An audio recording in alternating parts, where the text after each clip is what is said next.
ময়মনসিংহে এখনো শুরু হয়নি লবণযুক্ত চামড়া বেচাকেনা। হাটে আসছে না কোনো পাইকার। ন্যায্য মূল্য পাওয়া নিয়ে শঙ্কা, ট্যানারি মালিকদের ব্যবস্থা নেওয়ার আহ্বান। কোরবানির পর ৮ ঘন্টায় বর্জ্যমুক্ত সিলেট মহানগর। অপসারণ করা হয়েছে প্রায় ১৩০০ টন আবর্জনা। নাগরিক সেবা নিশ্চিতের অনুপ্রেরণা যোগাবে বলছেন প্রশাসক। রাতারগুল থেকে চা বাগান, জাফলং, সাদা পাথর। ঈদের ছুটিতে সিলেট জুড়ে পর্যটকের ঢল। দর্শনার্থীর কাঙ্ক্ষিত উপস্থিতিতে খুশি ব্যবসায়ীরা। এবং সিলেট থেকে চট্টগ্রাম ও কক্সবাজারে সরাসরি চলবে ফ্লাইট। কমবে যাতায়াতের সময় ও ভোগান্তি। বাড়বে পর্যটন খাতে বিনিয়োগ। স্বাগত জানালো এলাকাবাসী।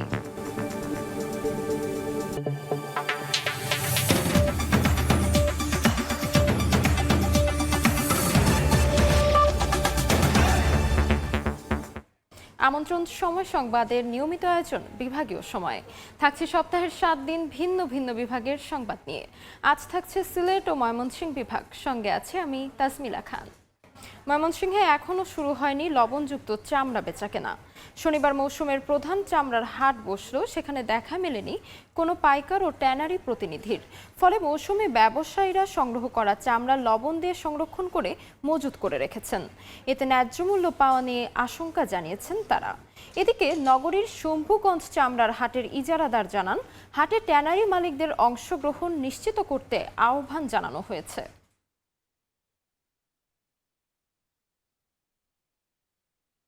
ট্যানারির মালিকরা যদি আইসাইরা ধরেন আপনার চামড়া যদি এই রেটে কিনে তাহলে আমরা একটু লাভবান হব। লবণটা যদি মারদা চায় না দেয়া আমাদের সরাসরি ব্যাপারীরা দেয় তো একটা ভর্তুকি আমরা 10 টাকা হইলেও চামড়ার মধ্যে একটা ছাড় পাই। সরকারের রেট অনুযায়ী চামড়া না বিক্রি করে দিতে আমরা পথে বয়ে পড়ুন লাগবো। ময়মনসিংহে কোরবানির পশুর চামড়া নিয়ে আরও তথ্য জানাতে এই মুহূর্তে নগরীর শম্ভুগঞ্জ চামড়ার আড়তে আছেন সহকর্মী ওবায়দুল হক। সরাসরি চলে যাচ্ছি তার কাছে। ওবায়দুল, সরকারের নির্ধারণ করা দামে যারা ট্যানারি মালিক রয়েছেন তারা চামড়া কিনবেন কিনা এই শঙ্কায় আসলে অপেক্ষার প্রহর গুনছেন ময়মনসিংহের ফরিয়ার। তারা যেটি বলছেন যে তারা বিভিন্ন এলাকা থেকে চামড়া সংগ্রহ করে তারপর সেটি লবণজাত করে সেখানে এই ময়মনসিংহের যে চামড়া যে সবচেয়ে বড় চামড়ার আড়ত ময়মনসিংহের শম্ভুগঞ্জ এলাকায় তারা লবণযুক্ত করে সেটি সংরক্ষণ করে রেখেছেন। আপনারা দেখতে পাচ্ছেন যে এখানে স্তূপ করে এখানে প্রায় 30,000-এর বেশি চামড়া রয়েছে। এছাড়া চামড়া গোদাম সহ ময়মনসিংহ জেলার বিভিন্ন উপজেলায় কিন্তু প্রায় লক্ষাধিক চামড়া কিন্তু সংরক্ষণ করা হয়েছে। ব্যবসায়ীরা যেটি বলছেন যে প্রতি বছরই হয় যে একটি সিন্ডিকেটের মুখে তারা পড়েন, যার কারণে তারা লোকসানের মুখে পড়েন। একজনের সঙ্গে কথা হচ্ছিল, তিনি বলছিলেন যে গত বছর তার যে লোকসান হয়েছে তারপর সেটি তার জমি বিক্রি করে সেই যে চামড়া কিনেছিলেন সেই টাকাগুলো দিতে হয়েছে। এবারও যদি সেরকম হয় তাহলে আসলে পথে বসতে হবে অথবা এই ব্যবসা ছেড়ে দিতে হবে, এমনটা আসলে আশঙ্কার কথা বেশ কয়েকজন ব্যবসায়ী তারা বলছিলেন যে এই গতকালকেও মৌসুমের প্রথম হাট বসেছিল এই শম্ভুগঞ্জ সবচেয়ে বড়। এখানে ময়মনসিংহ বিভাগ ছাড়াও সুনামগঞ্জ, সিলেটের একটি অংশ, টাঙ্গাইল, গাজীপুর থেকে আসলে চামড়া এখানে নিয়ে আসা হয় এবং এখান থেকে আসলে যারা ট্যানারি প্রতিনিধিরা আছেন তারা চামড়া কিনে নিয়ে যান এবং লক্ষাধিক চামড়া বেচা বিক্রি হয় বলে জানিয়েছেন ইজারাদার। কিন্তু প্রতি বছরই যেটি হয় সিন্ডিকেটের কবলে পড়ে তারা লোকসানের মুখে পড়েন। তারা যেটি বলছেন যে চামড়া 550, 600, 650 টাকা দিয়ে কিনেছেন সেটি লবণযুক্ত করা এবং শ্রমিক খরচ বাবদ প্রায় 1000 টাকার মতো তাদের খরচ হয়ে যায়। সেক্ষেত্রে যদি তারা 1000 টাকার বেশি এই চামড়ার মূল্য তারা না পান সেক্ষেত্রে তারা লোকসানের মুখে পড়েন, এমনটি আসলে বলছিলেন। এখানকার আমি যে ইজারাদার তার সাথে কথা বলেছি, তিনি যেটি বলেছেন যে গতকালকে এখানে হাট বসলেও বিভিন্ন এলাকা থেকে যারা মৌসুমী ব্যবসায়ী তারা চামড়া নিয়ে এসেছেন, লবণযুক্ত চামড়া, কিন্তু এখানে কোনো ধরনের পাইকার এবং ট্যানারির প্রতিনিধি না থাকায় তারা কিন্তু এখানেই স্তূপ করে রেখেছেন। অর্থাৎ বলা চলে এখন পর্যন্ত ময়মনসিংহে চামড়া বেচা বিক্রি শুরু হয়নি। তবে আগামী শনিবার এখানে হাট বসবে, সেখানে এই ব্যবসায়ীরা বলছেন সেই হাটে ট্যানারির প্রতিনিধিরা আসবেন এবং তাদের যে সরকার নির্ধারিত মূল্য সেই মূল্য যদি এই চামড়া কেনা হয় তাহলে তারা এবার লাভের মুখ দেখবেন। এই ছিল ময়মনসিংহের চামড়ার বাজার থেকে আমার কাছে থাকা সবশেষ খবরাখবর। ময়মনসিংহ থেকে সরাসরি যুক্ত ছিলাম। পূর্ব ঘোষণা অনুযায়ী কোরবানির মাত্র ৮ ঘন্টার মধ্যেই বর্জ্যমুক্ত হয়েছে সিলেট নগরী। ঈদের দিন বিকেল ৬টার মধ্যেই নগরের ৪২টি ওয়ার্ডের কোরবানির বর্জ্য অপসারণ করে পরিচ্ছন্ন পরিবেশ ফিরিয়ে আনে সিলেট সিটি কর্পোরেশন। ঈদ ও ঈদের পরদিন মিলিয়ে নগরীতে প্রায় ২৫,০০০ পশু কোরবানি হয়েছে। এসব কোরবানির বর্জ্য সহ স্থায়ী ও অস্থায়ী পশুর হাটের বর্জ্য অপসারণ করে মোট প্রায় ১৩০০ টন বর্জ্য সরানো হয়েছে। বর্জ্য ব্যবস্থাপনা সহজ করতে ৩০,০০০ পরিবেশ বান্ধব পলি ব্যাগ এবং ৫,০০০ কেজি ব্লিচিং পাউডার ও জীবাণুনাশক বিতরণ করা হয়।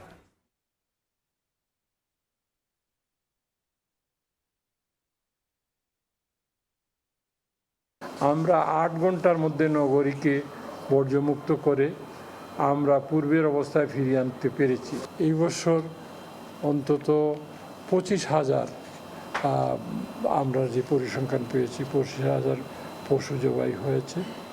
এই জন্য আমরা ৩০,০০০ এই পচনশীল পরিবেশ বান্ধব ব্যাগ আমরা সরবরাহ করেছি। সিলেট নগরীর বর্জ্য অপসারণ নিয়ে আরও তথ্য জানাতে এই মুহূর্তে মহানগরীতে আছেন সহকর্মী জয়ন্ত কুমার দাস। সরাসরি চলে যাচ্ছি তার কাছে। জয়ন্ত, এবার কুরবানিতে সিলেট সিটি কর্পোরেশন অনেকটা চমকই দেখিয়েছে। পূর্ব ঘোষণা দেয়া অনুযায়ী ৮ ঘন্টায় সিলেটের সকল কুরবানির যে বর্জ্য আছে সেই বর্জ্য তারা অপসারণ করেছে। এবং আজকে আমরা যে ডাম্পিং এ রয়েছি সেই ডাম্পিং এ সিলেটের যে একটি স্থায়ী পশুর হাট ছিল এবং ৫টি অস্থায়ী পশুর হাট ছিল, এছাড়াও বেশ কিছু অবৈধ পশুর হাট বসেছিল। সেই সকল পশুর হাটগুলোতে যে অতিরিক্ত বর্জ্যগুলো ছিল সেই বর্জ্যগুলো কিন্তু অপসারণ করে কিন্তু এই ডাম্পিং স্টেশনে নিয়ে আসছেন সিলেট সিটি কর্পোরেশনে নিয়োজিত যারা পরিচ্ছন্নতা কর্মী আছে তারা। জানিয়ে রাখতে চাই, সব মিলিয়ে পরিচ্ছন্নতা কর্মীরা রেকর্ড সময়ে নগরী থেকে কমপক্ষে ১৩০০ টন বর্জ্য অপসারণ করেছেন। এছাড়াও ৩০,০০০ পরিবেশ বান্ধব পলিব্যাগ সিসিকের নিজস্ব উদ্যোগে এবং জীবাণু দুর্গন্ধ ছড়ানো রোধে ৫ টন ব্লিচিং পাউডার ও তরল জীবাণুনাশক বিনামূল্যে বিতরণ করা হয়েছে। এছাড়াও নাগরিকদের তাৎক্ষণিক যোগাযোগের জন্য কিন্তু সার্বক্ষণিক যে চালু ছিল বিশেষ হটলাইন নম্বর। এছাড়াও জানিয়ে রাখতে চাই, সিলেটের যে আমরা সকালে বেশ কিছু ডাম্পিং স্টেশন থেকে শুরু করে বেশ কিছু সড়ক আমরা ঘুরে দেখেছি সিলেট নগরীর মিরাপাড়া, টিলাগড়ে মিরাপাড়া যদি বলি, আখালিয়া যদি বলি, সেই সব এলাকায় আমরা দেখেছি যেখানে আসলে অস্থায়ী পশুর হাট বসেছিল। সেই অস্থায়ী পশুর হাটগুলোতে যে অতিরিক্ত যে বর্জ্যগুলো ছিল সেই বর্জ্যগুলো সিসি যারা পরিচ্ছন্নতা কর্মী রয়েছে তারা কিন্তু সেগুলো তুলছেন এবং পরিষ্কার করছেন এবং নগরের বিভিন্ন এলাকা থেকে এই অতিরিক্ত বর্জ্যগুলো এখানে নিয়ে আসছেন, এই ডাম্পিং এ নিয়ে আসছেন এবং এখান থেকে কিন্তু তারা মূল যে ডাম্পিং রয়েছে দক্ষিণ সুরমা সেখানে কিন্তু নিয়ে যাচ্ছেন। এবং সিলেট সিটি কর্পোরেশনের যিনি প্রশাসক আব্দুল কাইম চৌধুরী তিনি গতকাল একটি সংবাদ সম্মেলনে জানিয়েছেন আসলে পরিচ্ছন্নতা কর্মীদের যে আন্তরিক সহযোগিতা এবং নগরবাসীর যে সহযোগিতা, নগরবাসী কিন্তু সিলেট সিটি কর্পোরেশনের যে নির্দেশিত যে নির্দেশনাগুলো দেওয়া হয়েছিল সেই নির্দেশনা মেনে ছিল বলেই কিন্তু এত সুন্দর এবং স্বল্প সময়ে কিন্তু সিলেটের সকল বর্জ্য অপসারণ করতে সক্ষম হয়েছে সিলেট সিটি কর্পোরেশন। সবকিছু মিলিয়ে জানেন যে পুরো দেশই অবগত আছেন যে আসলে সিলেট সিটি কিন্তু আসলে পরিষ্কার পরিচ্ছন্ন এবং সেটি ধরে রাখার জন্য সিলেট সিটি কর্পোরেশন উদ্যোগে নানা কর্মসূচি কিন্তু তারা উদ্যোগ করেছিল। সচেতনতামূলক বিভিন্ন কর্মসূচি ছিল, মাইকিং থেকে শুরু করে মসজিদে খুতবা থেকে শুরু করে বিভিন্ন সময় তারা জানিয়েছিল কিভাবে পরিষ্কার পরিচ্ছন্ন রাখতে হবে এবং দ্রুত সময়ে কুরবানির বর্জ্য অপসারণ করতে হবে। তো আসলে দ্রুত সময়ে সিলেট সিটি কর্পোরেশনের যে বর্জ্য অপসারণ উদ্যোগ এতে কিন্তু প্রশংসা, নগরবাসীর প্রশংসা বাসছে সিলেট সিটি কর্পোরেশন কর্তৃপক্ষ। এই ছিল আমার কাছে সিলেটের বর্জ্য অপসারণের সব শেষ। সিলেট থেকে সরাসরি যুক্ত ছিলাম। ঈদের লম্বা ছুটিতে সিলেটের পর্যটন কেন্দ্রগুলোতে ঢল নেমেছে পর্যটকের। বিনোদন কেন্দ্রগুলোতে বাঁধ ভাঙা উচ্ছ্বাস দর্শনার্থীদের। কাঙ্ক্ষিত পর্যটক উপস্থিতিতে খুশি শিল্পের সঙ্গে সম্পৃক্ত উদ্যোক্তারা। দিগেন সিংহের তোলা ছবিতে বিস্তারিত ইকরামুল কবিরের রিপোর্ট। উজানের পাহাড় থেকে নেমে আসা ঝর্ণার স্বচ্ছ পানির সঙ্গে সাদা পাথরের সম্মিলন এ এক অপরূপ দৃশ্য। সাদা পাথর পর্যটন কেন্দ্রের এমন আবেগময় মুহূর্ত স্মৃতিতে ধরে রাখার জন্য জলকেলিতে মেতে উঠেছেন পর্যটকরা। ঢাকা থেকে এখানে এসেছি, এখানে প্রাকৃতিক পরিবেশটার জন্যই আমাদের আসলে মূল আশা। একদিনের সুখ পেতে হলে আমাদের সিলেটে আসা লাগবেই। হযরত শাহজালাল রহমতুল্লাহ আলাইহির মাজারকে কেন্দ্র করে গড়ে উঠেছে সিলেটের পর্যটন শিল্প। এই অঞ্চলের প্রাকৃতিক সৌন্দর্য ও মনোরম পরিবেশ সব সময়ই পর্যটকদের আকর্ষণ করে। ঈদের লম্বা ছুটিতে পর্যটকদের পদচারণায় মুখর হয়ে উঠেছে সাদা পাথর, জাফলং, রাতারগুল, বিছনাকান্দি পর্যটন কেন্দ্র। সিলেট অঞ্চলে বেড়াতে আসা পর্যটকদের জন্য সবুজে ঘেরা চা বাগানগুলো অন্যতম আকর্ষণীয় স্থান হিসাবে চিহ্নিত হয়ে আসছে। দেখে অনেক এনজয় করলাম, খুব ভালো লাগছে পরিবেশটা। পর্যটকদের আগমনে হোটেল, মোটেল, রিসোর্ট, রেস্টুরেন্ট, পরিবহন ও পর্যটন সংশ্লিষ্ট ব্যবসায়ীরা খুশি। পর্যটন 2-3 ধাপে আসাতে তাদের জন্য কমফোর্ট হচ্ছে এবং আমাদের যে রেশিও হোটেল বলেন, মোটেল বলেন বা ট্রান্সপোর্ট সবগুলোই কিন্তু মোটামুটি এবছর ভালো হচ্ছে। ঈদের ছুটি এবং ছুটি পরবর্তী সময় জুড়ে সিলেটে আসা পর্যটকদের নিরাপত্তায় জেলা প্রশাসন এবং সিলেট মেট্রোপলিটন পুলিশ সর্বোচ্চ ব্যবস্থা নিয়েছে বলে জানান সংশ্লিষ্টরা। টুরিস্ট পুলিশ থাকবে, জেলা পুলিশ থাকবে এবং আমাদের র্যাব সহ এখানে সীমান্তে বিজিবি যেখানে আছে সেখানে তারা তৎপর থাকবে।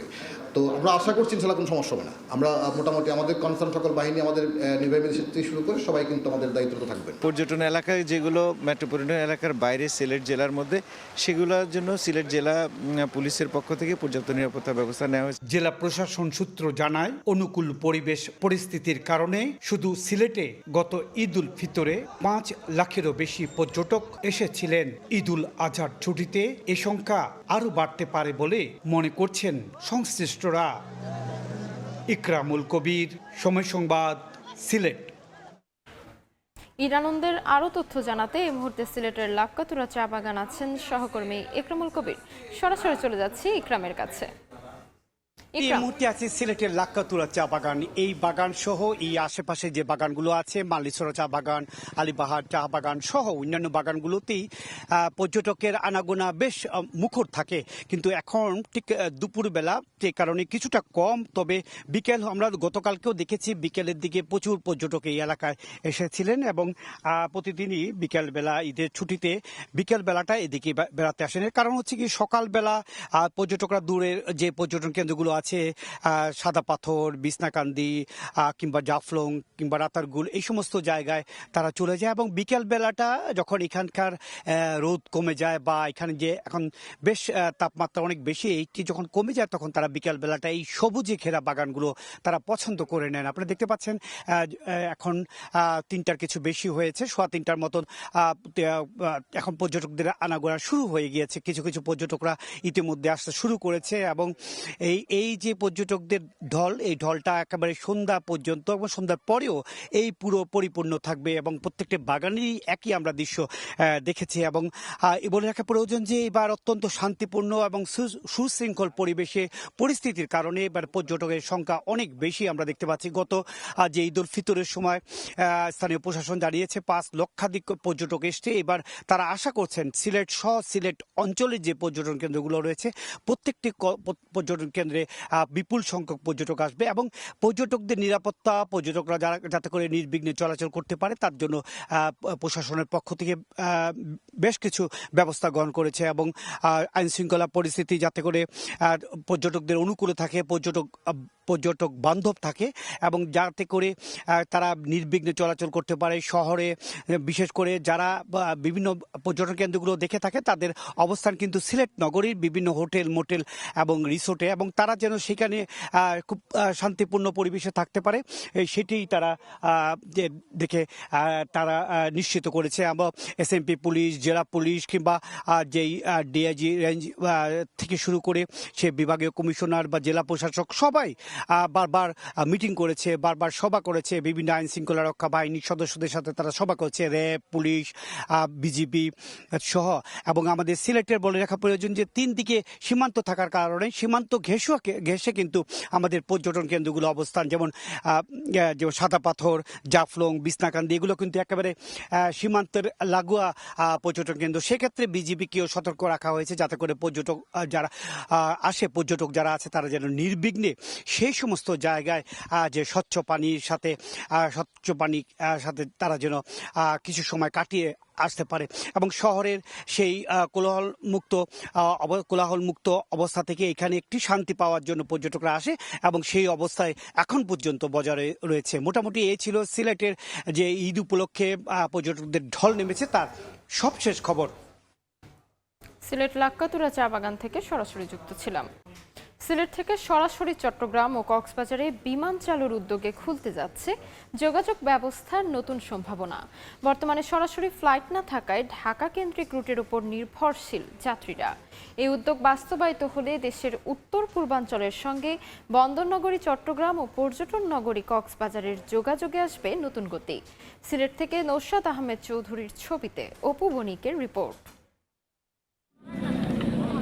ওসমানী আন্তর্জাতিক বিমানবন্দর থেকে প্রতিদিনই দেশ বিদেশের বিভিন্ন গন্তব্যে যাত্রীদের ব্যস্ততা। তবে চট্টগ্রাম কিংবা কক্সবাজার যেতে এখনও সিলেটবাসীকে নির্ভর করতে হয় ঢাকার সংযোগ ফ্লাইট বা দীর্ঘ সড়কপথের উপর। এতে বাড়ছে সময় ও ভোগান্তি। সরাসরি ফ্লাইট চালু হলে কমে আসবে যাত্রা সময়, সহজ হবে যোগাযোগ। বিশেষ করে প্রবাসী অধ্যুষিত সিলেট অঞ্চলের পর্যটন ও বিনিয়োগ খাতে ইতিবাচক প্রভাব পড়বে বলে মনে করছেন সংশ্লিষ্টরা। সিলেট থেকে যদি চট্টগ্রাম কক্সবাজার রুটে চালু হয় আমাদের জন্য যাতায়াতের জন্য সুবিধা হবে। আমাদের লাগি সিলেটের লাগি অন্তত খুব ভালো এবং যাতায়াতের লাগি আপনার সুবিধা হবে। 2020 সালে সিলেট কক্সবাজার রুটে সপ্তাহে 2 দিন ফ্লাইট চালু হলেও যাত্রী সংকট সহ নানা কারণে তা বন্ধ হয়ে যায়। আর সিলেট চট্টগ্রাম রুটে এখনও নিয়মিত কোনো ফ্লাইট চালু হয়নি। সম্প্রতি সিলেট সফরে এসে 2টি রুটে ফ্লাইট চালুর আশ্বাস দেন বাণিজ্যমন্ত্রী। ব্যবস্থাপনা পরিচালকের সাথে কথা হয়েছে, আমি অনুরোধ করেছি তাকে যে এয়ারক্রাফটের সহজলভ্যতা সাপেক্ষে যত দ্রুত সম্ভব সিলেট চট্টগ্রাম এবং কক্সবাজার লাইনটি বিমান চালু করার জন্য।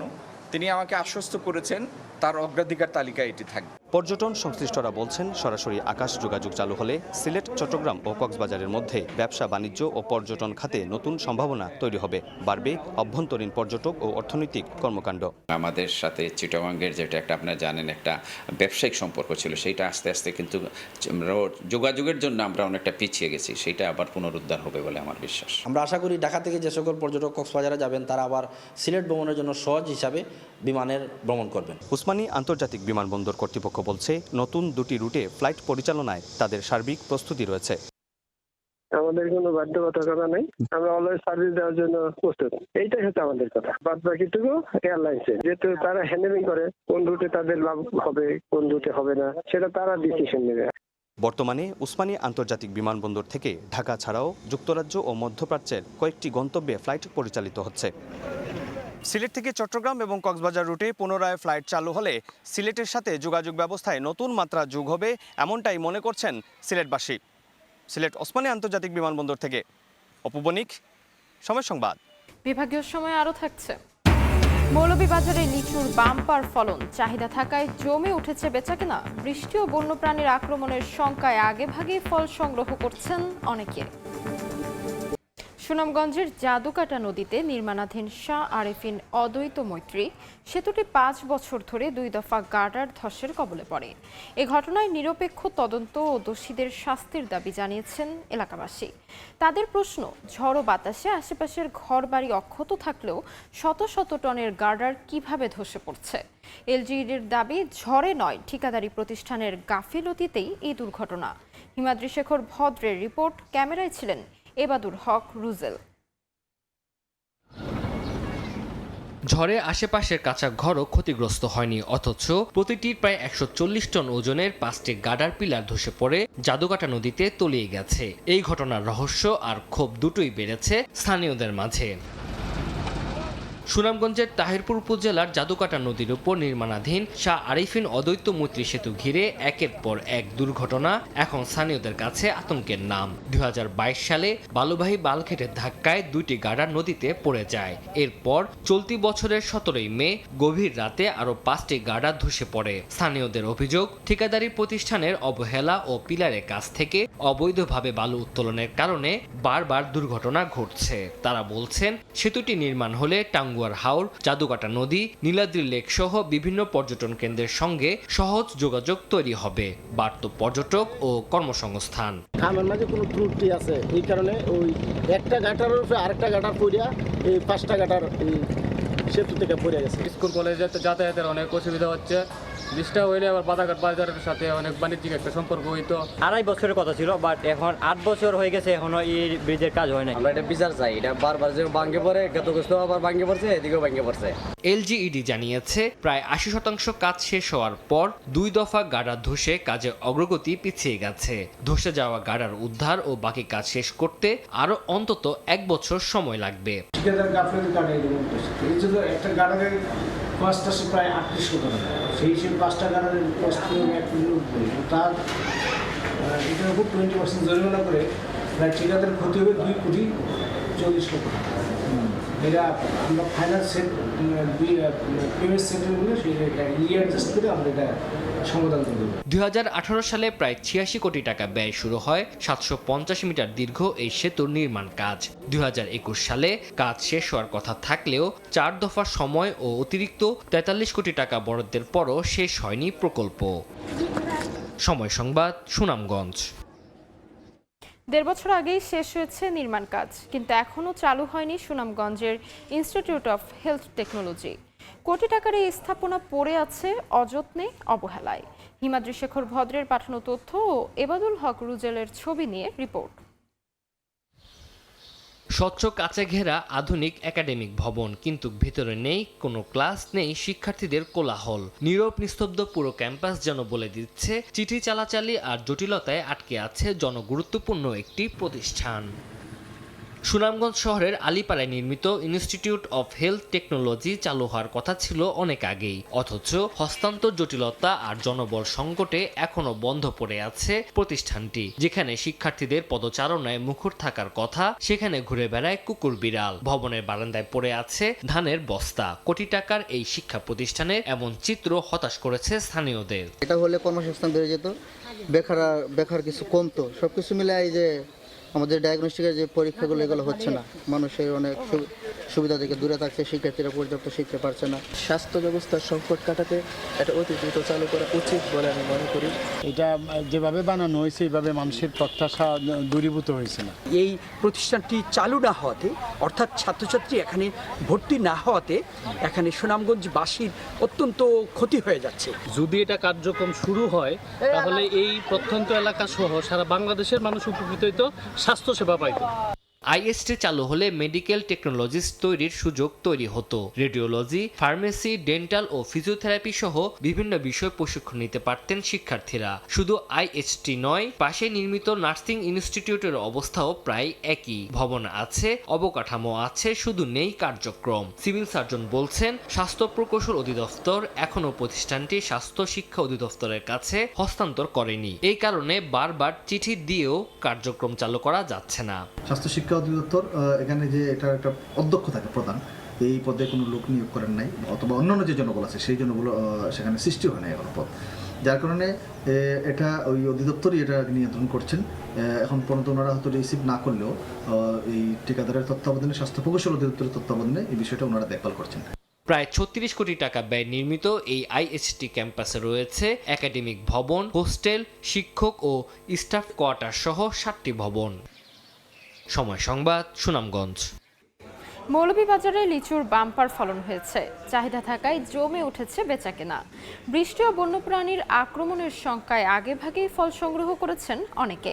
আলপনা বেগমের তথ্য ও আবু সুফিয়ানের রিপোর্ট। ঐতিহ্যবাহী স্থানীয় জাতের ফসল জাম আলু, দেখতে জামের মতো হওয়ায় এমন নাম।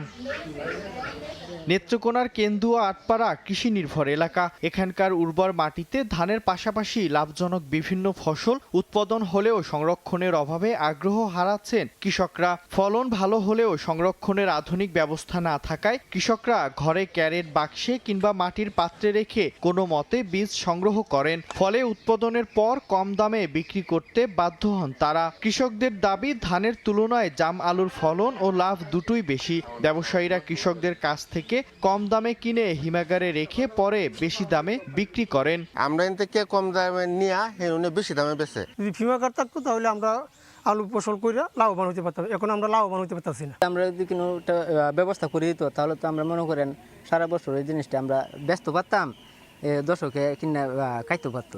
বিছনার উপরে গোয়াল করে রাখি, এর বাদে কিছু টাঙ্গায় টুঙ্গায় জুলাই মোলায় রাখি আসছি, এভাবেই রাখি। স্থানীয় সংসদ সদস্য জানান কৃষিপণ্য সংরক্ষণের জন্য হিমাগার নির্মাণের বিষয়টি সংসদে তোলা হয়েছে। বিদ্যুৎ সংকট থাকলেও সোলার পদ্ধতিতে হিমাগার নির্মাণের উদ্যোগ নেওয়া হচ্ছে। সংরক্ষণের অভাবে কৃষকরা ন্যায্য মূল্যটা পাচ্ছে না, যার কারণে জাতীয় সংসদে আমি কেন্দ্র এবং আটপাড়া এবং প্রত্যেকটি উপজেলায় একটি করে হিমাগার স্থাপনের জন্য আমি অনুরোধ করেছিলাম। কৃষি বিভাগ বলছে জাম আলু কাঠা প্রতি 15 থেকে 20 মণ পর্যন্ত ফলন হয়, যেখানে ধানের ফলন 5 থেকে 7 মণ। দামের ক্ষেত্রেও ধানের 3 গুণ বেশিতে প্রতি মণ আলু 2 থেকে 2,500 টাকা দরে বিক্রি হয়। সময় সংবাদ, নেত্রকোনা। হবিগঞ্জের হাওরে দেশীয় মাছের সরবরাহ কমলেও বাজারে দাম রয়েছে সহনীয় পর্যায়ে। জেলায় বিভিন্ন হাওর ও নদী বিল থেকে মাছ শিকার করে শায়েস্তানগর বাজারে নিয়ে আসেন জেলেরা। ভোর থেকেই পাইকারি ক্রেতারা ভিড় করেন এ বাজারে, তবে ছাউনি না থাকায় ক্রেতা বিক্রেতাদের ভোগান্তিতে পড়তে হয় বলে জানায় বাজার কমিটি। মাছ বাজারে খুচরো ও পাইকারি মিলিয়ে প্রতিদিন গড়ে 20 লাখ টাকার মাছ বিক্রি হয়। আবহাওয়া অনুকূলে থাকায় মৌলভীবাজারের পাহাড়, টিলা ও সমতল ভূমিতে এবছর লিচুর বাম্পার ফলন হয়েছে। উন্নত জাতের গাঢ় লাল রঙের রসালো লিচু এখন শোভা পাচ্ছে গাছে গাছে। চাহিদা ভালো থাকায় জমে উঠেছে বেচাকেনাও। পাহাড়, টিলা আর সমতল ভূমি জুড়ে লিচু গাছ, কোথাও আবার বাড়ির আঙিনা জুড়ে মাথা উঁচু করে দাঁড়িয়ে আছে রসালো এ ফল গাছ। এসব গাছে এখন থোকায় থোকায় ঝুলছে গাঢ় লাল রঙের লিচু। গাছ থেকে লিচু সংগ্রহে ব্যস্ত সময় পার করছেন চাষিরা, আর বাগানে বাগানে ভিড় করছেন পাইকাররা। মৌলভীবাজারের আবহাওয়া ও মাটি লিচু চাষের জন্য বেশ উপযোগী। জেলার সব উপজেলায় কম বেশি লিচুর বাগান হলেও সদর উপজেলার বর্ষিজুড়া, জগন্নাথপুর, শ্যামেরকোনা ও কাগাবলায় বেশি চাষ হয়। এই জেলায় মূলত স্থানীয় উন্নত জাতের লিচু উৎপাদন হয়। আকারে ছোট হলেও স্বাদে বেশ মিষ্টি হওয়ায় বাজারে এর চাহিদাও বেশি। লাভ কম বেশি মিলে, কিনার তো লাভ না করলে বেচার তো লাভ নাই, এটা তো কিনা। আমরা গরিব মানুষ লইছি আর কি, যে 2 টাকা লাভ করবো আর কি। বিদেশি লোকাল লেচু এগুলা বালা লেচু লইয়া গেলে খারাখারি লাগে, মানুষের টেকার পায় চায় না। আমরা বসিদুরার লোকাল লেচু খুব উন্নত মানের লেচু। কৃষি বিভাগ জানায় স্থানীয় জাতের পাশাপাশি জেলার বাড়ি 2, বাড়ি 3 ও মুম্বাই জাতের লিচুর বাগান হচ্ছে। বর্তমানে প্রতি 100 লিচু বিক্রি হচ্ছে 250 থেকে 300 টাকায়। তবে বৃষ্টি ও বন্যপ্রাণীর আক্রমণের আশঙ্কায় অনেক বাগানি আগেভাগেই গাছ থেকে লিচু সংগ্রহ করছেন। কৃষি বিভাগের তদারকিও ছিল, মাঠ পর্যায়ে তারা বিশেষ করে ফ্যানবেলেটের গুগল ওষুধ দিয়ে লিচুর পোকা দমন করেছে, যার ফলে এবছর ফলন অন্যান্য বছরের তুলনায় একটু ভালো হয়েছে। কৃষি বিভাগের তথ্য মতে জেলায় 130টি বাগানের 252 হেক্টর জমিতে লিচুর বাগান রয়েছে, আর উৎপাদন লক্ষ্যমাত্রা ধরা হয়েছে প্রায় 1945 মেট্রিক টন লিচু। সময় সংবাদ, মৌলভীবাজার। বিভাগীয় সময়ের শীর্ষ সংবাদগুলো জানিয়ে দিচ্ছি আরেকবার। ময়মনসিংহে এখনো শুরু হয়নি লবণযুক্ত চামড়া বেচাকেনা। হাটে আসছে না কোনো পাইকার। ন্যায্য মূল্য পাওয়া নিয়ে শঙ্কা, ট্যানারি মালিকদের ব্যবস্থা নেওয়ার আহ্বান। কোরবানির পর 8 ঘন্টায় বর্জ্যমুক্ত সিলেট মহানগর। অপসারণ করা হয়েছে প্রায় 1300 টন আবর্জনা। নাগরিক সেবা নিশ্চিতের অনুপ্রেরণা যোগাবে বলছেন প্রশাসন। এবং রাতারগুল থেকে চা বাগান, জাফলং, সাদা পাথর। ঈদের ছুটিতে সিলেট জুড়ে পর্যটকের ঢল। দর্শনার্থীর কাঙ্ক্ষিত উপস্থিতিতে খুশি ব্যবসায়ীরা।